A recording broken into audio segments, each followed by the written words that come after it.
উপজেলা নির্বাচনের আরো খবর জানাতে মাদারীপুর থেকে এই মুহূর্তে আমাদের সাথে সরাসরি যোগ দিয়েছেন সাগর হোসেন তামিম। কেমন চলছে তামিম আপনার ওখানে উপজেলা নির্বাচন?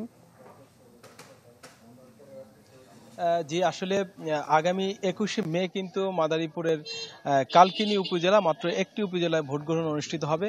এরই মধ্যে কিন্তু চেয়ারম্যান ভাইস চেয়ারম্যান প্রার্থীরা মাঠঘাট চষে বেড়াচ্ছে, কারণ শেষ মুহূর্তের যে প্রচারণা সেটি কিন্তু আমরা লক্ষ্য করছি।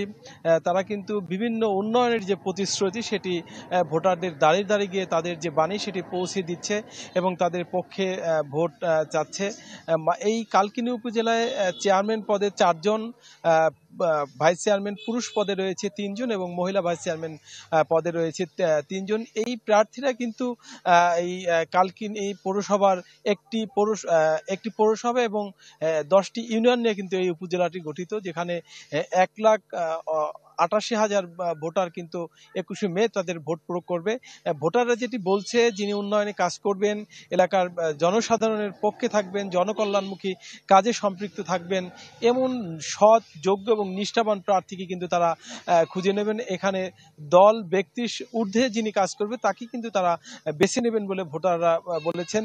আইন শৃঙ্খলা রক্ষাকারী বাহিনীর পক্ষ থেকেও কিন্তু বেশ নিরাপত্তা ব্যবস্থা জোরদার করা হয়েছে এবং ভ্রাম্যমাণ আদালত পরিচালনার জন্য নির্বাহী ম্যাজিস্ট্রেট আসলে কালকিনির বিভিন্ন জায়গায় টহল তারা অভিযান করছেন এবং তারা প্রার্থীদেরকে বলছেন যেন তাদের নিজ প্রতীকের পক্ষেই তারা ভোট প্রার্থনা করেন এবং অন্যকে যেন হয়রানি এবং প্রোপাগান্ডা না ছড়ায়, সেই জন্য তারা বারবারই বলছেন। তো দেখা যায় যে আগামী ২১শে মে আসলে কেমন ভোট গ্রহণ অনুষ্ঠিত হয়। তো সব মিলে বলা যায় কালকিনি কিন্তু এখন ভোটের যে আবহাওয়া সেটা আমরা লক্ষ্য করছি। তো এই ছিল আমার কাছে শরীফ। তামিম, ধন্যবাদ আপনাকে। দর্শক, মাদারীপুরে চলছে উপজেলা নির্বাচন, সেই খবর জানাচ্ছিলেন সহকর্মী সাগর হোসেন তামিম।